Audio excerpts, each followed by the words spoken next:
In this video, I'm going to be covering the aspect of strength training versus skill training. Most people actually overcomplicate working out. In fact, it's actually a very simple thing to do. All working out is, all training is in general, is the ability to do something to a point where your body needs to change.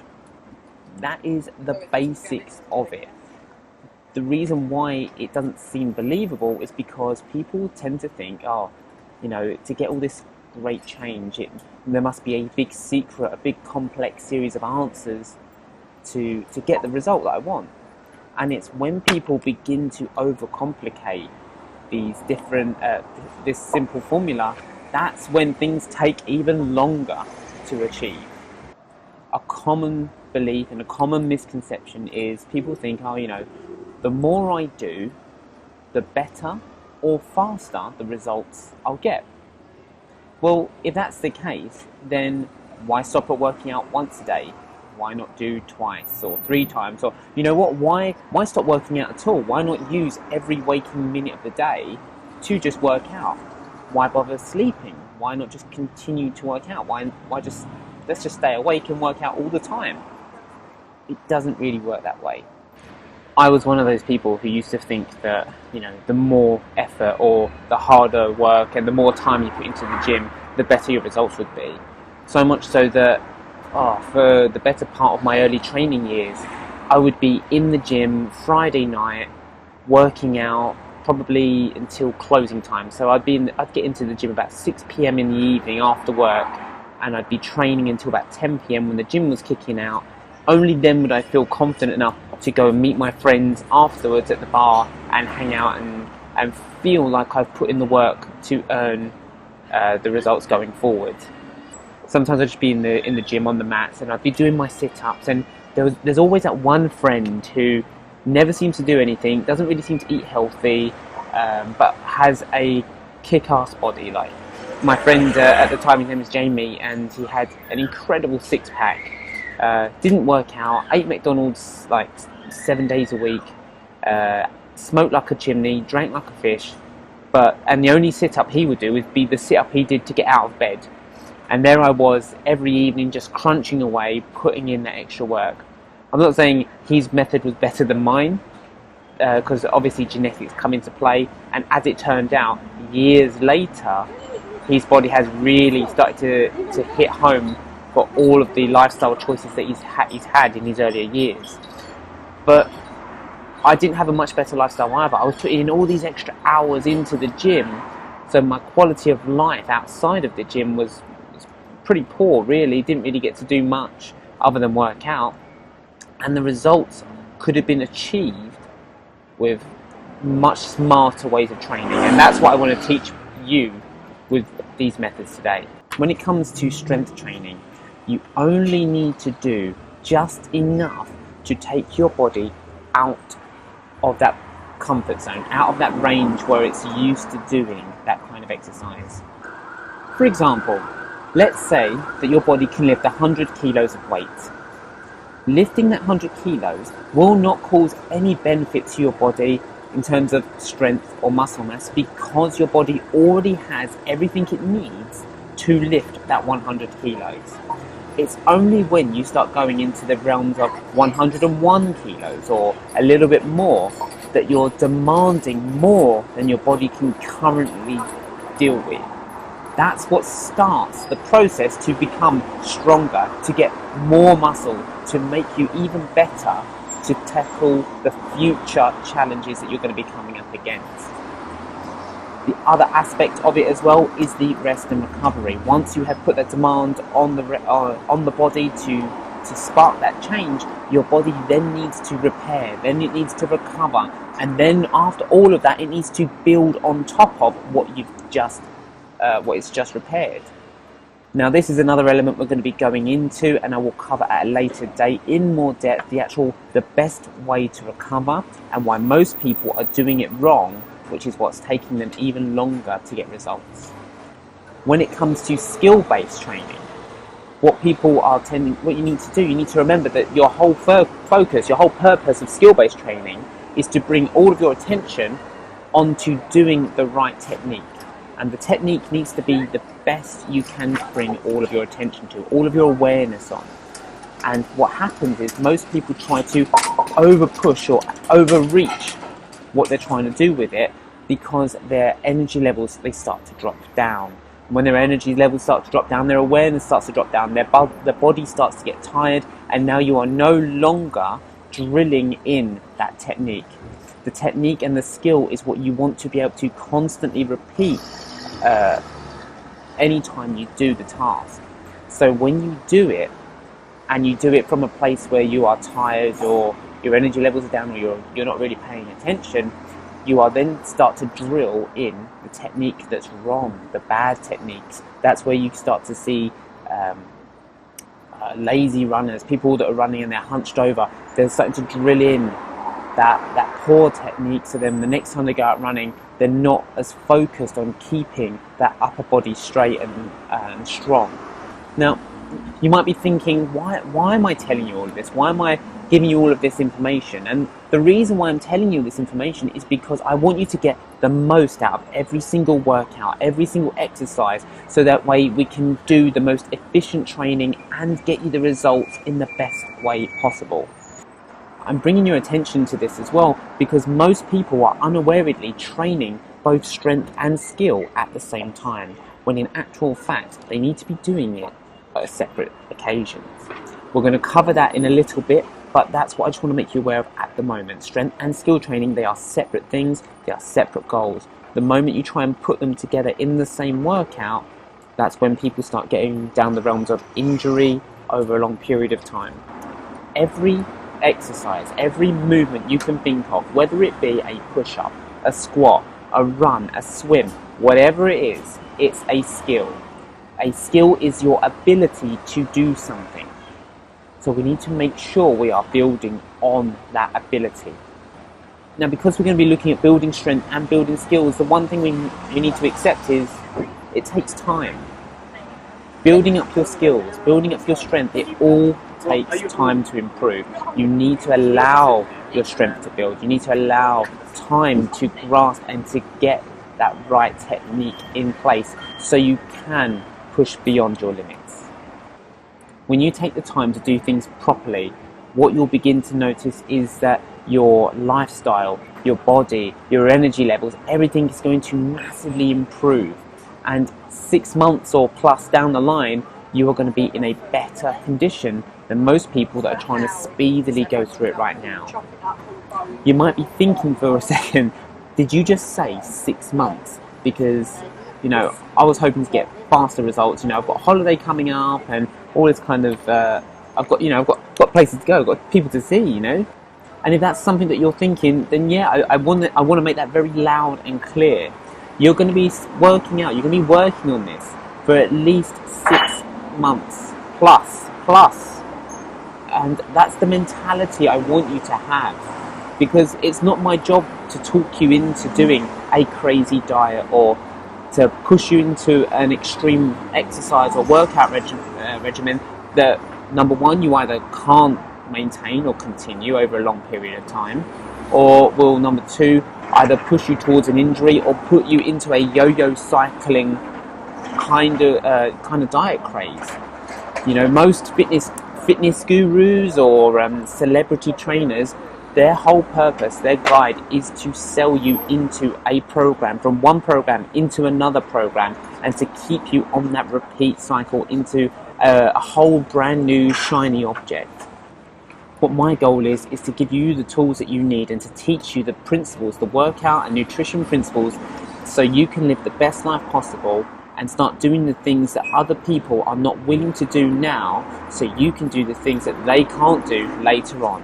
I want you to live a better life and be fitter and stronger than most 20-year-olds that you know. That's my goal for you. In all my years in the fitness industry, the one thing that I have come to realise is that these quick fixes that you hear a lot about, or these life hacks that you see constantly, in the long term, they seem to take people longer to reach the same goal as if you just take a little bit more time at the beginning and put the effort in to make sure you are stronger. You put in the foundations, you've got a strong foundation so you can continually advance all the way through. Fundamentally, you need to come to terms with the fact that these things are going to take time. You've probably spent the better part of a decade, maybe longer, maybe shorter, and it's led you to where you are right now. That's not a problem, but at the same time you have to understand that if it's taken years to get to where you are now, it's going to take at least 6 months to a year to get beyond that and to get yourself back on track. And then beyond that year, the sky's the limit. We can push you and develop you into getting the kind of body and lifestyle that you really want. One thing you can be rest assured, I would never ever ask you to do anything that I would not or have not done myself. I will cover these plenty of stories. I will tell you some of the embarrassing things that I've done, some of the years that I've wasted in the gym doing all this training, when if I just followed these principles, if I'd known of these principles earlier on, I would be probably 5 years better off than I was back in those days. Now let's get back to your training, and over the next few days you're going to be receiving some videos from me where I'm going to start teaching you the different exercises that I want you to start building upon your foundations, to start getting you stronger, to start teaching you the technique so we can propel you forward. The first thing you have to understand is we need to throw out the idea of repetitions. From now on, when you're doing this kind of training, until I say, I don't want you to worry about repetitions. You are not to sit there and think, oh, I need to get out 15 reps of this exercise, or 4 sets of this, or 12 reps of this. Leave that to the side. We're going to be focusing now on how you feel during these exercises. When it comes to skill-based stuff, because we're so focused on building up the correct technique, I want to make sure that you're only doing this when you are fresh. What that means is, let's take the push-up as an example.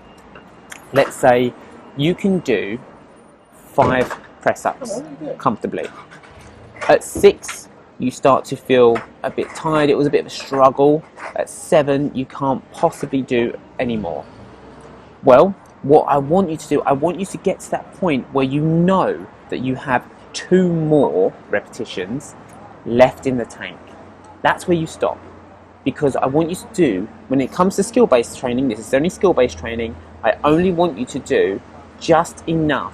So you've still got plenty left in the tank. You could do another 2 reps if you wanted to, but we're going to hold you back because it's all about doing little and often. You're going to make sure you're always at your freshest and you have the most energy, so you can bring all of your attention to what you need to be doing. For example, if it's the push-up, what most people tend to do is when they start getting tired, their hips start to drop and sag to the floor, and then before you know it, their head starts lashing back and they're pushing through, and it becomes a bit of a weird swan type thing. So that's what we're going to focus on. When it comes to doing these repetitions, you're going to stop just a couple short before you actually get tired. So you're going to do this throughout the day. You can do this when you wake up in the morning, do a few repetitions, whatever feels great to you. And then again at lunchtime or your break at work, and then before you go to bed. Before you know it, in the whole day you've done about 15, 20, between 10 and 20, for example, maybe. Even if you only start at 1, if you do 1 press up and it's perfect technique, and you cannot physically do another, then that is absolutely fine. I would much rather you just do 1 repetition, rest, and then get on with your day, and then do 1 repetition, then rest, and then get on with your day. I'd much rather that, because over time, over the long period, that's where you're going to get better. Those numbers will go up, I promise. Remember that the goal of doing skill-based training is to focus purely on technique. Do not worry about how many reps at all. Just get that technique correct, and when you start to feel yourself tire, hold back. Make sure you have that 2-rep rule. So always have 2 reps in the tank ready to go. Now let's focus on strength. Strength training isn't like what most people think of. People tend to think that if you pick up a heavy weight and you do it as fast and strong as you can. Now, the faster you go, 2 things happen. 1, you are more at risk of injury because you are lifting a heavy weight and you're going at a really quick speed. It's hard for everything to work together and technique can quickly go out the window. Number 2, momentum comes into play, and momentum is the enemy of strength training because momentum is an external force. It's something extra thrown into it, and it means that it's taking pressure off the muscles. Now, if you remember back to what I said earlier, our whole purpose is to put enough challenge on the muscles and on the body to get you outside of that comfort zone. So if you are throwing in momentum, your muscles aren't working, you're giving them an opportunity to rest. So I want you to focus on the 10-second rule. What that means is, whatever exercise we get you to do, you're going to spend 4 seconds going down. In the example of a push-up, you do 4 seconds going down. You take 1 second at the bottom, press up for 4 seconds, 1 second at the top. So that whole thing, that whole rep takes 10 seconds. What that's going to do, it's going to be tough. Let's just say that. When especially, remember now, we're going on for strength. So this is not the skill-based stuff, this is the strength, so we're going to focus on tiring. We want to push you to that limit where you cannot do any more. So where we would have the 2 reps in the tank rule for the skill-based training, we're going to push yourself now to get every high-quality repetition as we can physically get out of you. Once you get to that point, it's only at that point where you start to struggle that's where you start your body thinking about, okay, we need to upgrade everything, we need to get a little bit stronger so that way we're not caught off guard anymore. Remember, the skill and the strength training are completely separate. So when it's skill-based training, you are keeping energy in the tank because you want to repeat throughout the day. When we're doing strength stuff, you only want to do 1 set. You want to push that set to the best of your ability, and then after that you want to rest and recover and repair and let everything grow and build on top.